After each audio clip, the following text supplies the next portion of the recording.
Hey everybody, how's it going? So this morning I woke up to very interesting news that I was now a multimillionaire, and I thought that this was really cool because maybe I had winning lottery tickets sitting in my mailbox, maybe somebody had left bars of gold in front of my building.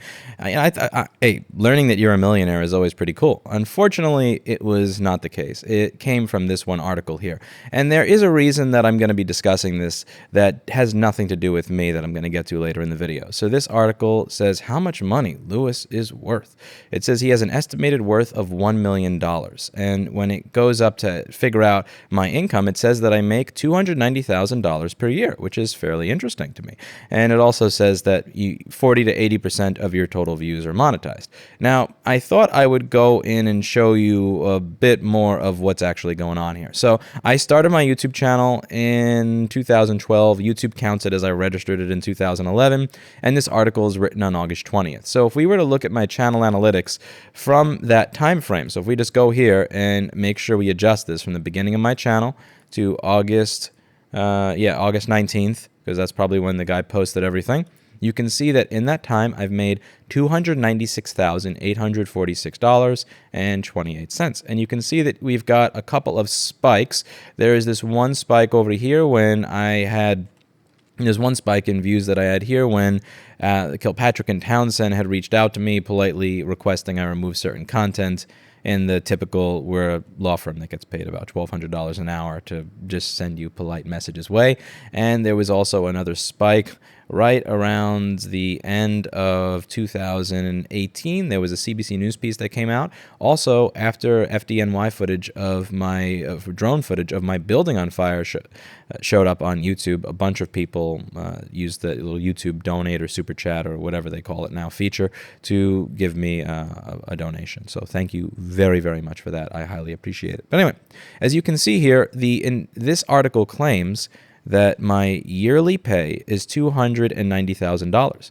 But if you look at this, the actual pay that I've received for the entirety of the 7 years that I've been uploading video to this platform is less than the amount of money they claim that I make in 1 year. Now, there's a couple of reasons I bring this up. One of the main reasons, and if you go over a video I did a while ago called Why My Old Business Failed, How to Not Be a Stupid Failure Like Louis Rossmann, I talk about my supply company. It's a company that I opened at the end of 2010 that I had until, I believe, the end of 2013. One of the things that I did that was very wrong with that company, and just to save you the aggravation of sitting through a 56-minute video of me rambling, is I made assumptions as to what other people were making when they were doing something. So I assumed that because you exist, that you're profitable, much less because you exist, this is the amount of money you're making. So I thought, well, if they can make it work, that means I must be able to. And I wound up making many business decisions that led that company to ruin because I thought that if they're doing it and they're making this much, then I should be able to make this much. And the reason I have a distaste for articles like this is not just the gossipy portion of it, but the fact that other people may start making business decisions because they make assumptions as to how much money I make, and they may fail or they may invest thinking that this is what I'm going to make. So if I'm making $290,000 a year, then this is the amount of money that I could put into videos or actors or equipment or this or whatever, or travel or whatever it is. And when they don't make the money that they're expecting because this figure over here is completely wrong, they will fail. And I would like less people to fail in the way that my old business failed. Now, granted, a big part of why that old business failed was also because I was around 21 or 22 years old. I was fairly clueless in business, and I had partnered up with somebody that was putting all these poisonous ideas in my head about, ridiculously fast growth and trying to grow as fast as you can, and really pressuring me to do things that I wasn't ready for, and me making the false assumption that because he was over twice my age and experienced in business, that I should follow along what he's doing. I have to take accountability and responsibility for the fact that I partnered with somebody I shouldn't have partnered with, and that I made bad decisions that caused that business to fail. But one of the reasons that I dislike things like this, just aside from the gossipy part of it, is that what if somebody actually makes decisions as to whether or not they want to do certain things on YouTube based on what they read here? Monetized views range from 40% to 80% of total views. You are clearly not talking about channels that are technical in nature, where the average viewer is likely to be tech savvy enough to have an ad blocker, in which case a much lower percentage will actually be monetized. And again, all this sounds, honky-dory until you actually log in and see this. And I realize that most people on YouTube don't show this stuff because they're afraid of how they're going to be perceived and blah, blah, blah. I've had enough ridiculously aggravating, hateful comments in my comment section before I even turned on monetization, because I turned on monetization in January of 2015. Before I even turned it on, there were people saying, you're a greedy prick and blah, blah, blah. So I don't care. I'm a New Yorker. I realize that people are going to be dicks anyway.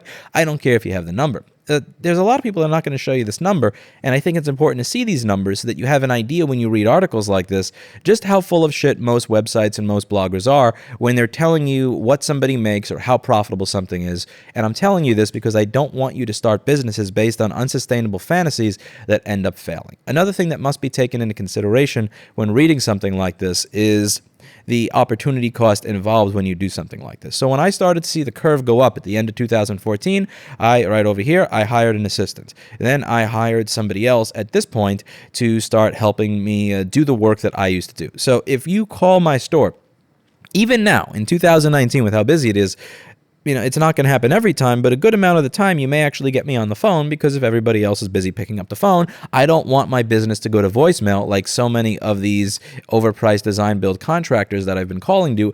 I always want somebody to pick up the phone. At our business, if you show up and you hear the phone ringing for 3 or 4 times, you'll see people diving at the phone. It's just part of the company culture. I still pick up the phone and I still, do repairs from time to time and reassembly. But the reality is I do a lot less of it now than I used to. If you want to be able to sit in your office and record 8 videos in the hopes that 1 or 2 of them will be educational and then edit them together and blah, blah, blah, you're not going to have the time to answer the phone, to do reassembly, and to do stuff that you did before. So I hired about 1 person in the beginning, 2 people about 6-8 months into seeing the curve go up. And so just having 1 or 2 people to do the jobs that you used to do prior to focusing on YouTube is a cost. So if you've got 2 salaries, if you got 40,000, 60,000, or 75,000 and 45,000 in New York City, and you're paying that over several years, the number becomes somewhat less impressive. And it's a number that I'm more than happy it's there. I'm quite happy that this is there because it allowed me to hire people so that I could focus more on videos, so that I could do what I enjoy. But at the end of the day, articles like this, they are fairly misleading. They're assuming that this number legit just goes up, it goes in the pocket, that the time that I spent doing videos does not require hiring anybody else. But above all, they're just, for lack of a better way to say it, they're simply making it up. I don't understand how people just simply pull these numbers out of their ass. Again, if I was making $290,000 a year, I'd probably have a fleet of Bafangs.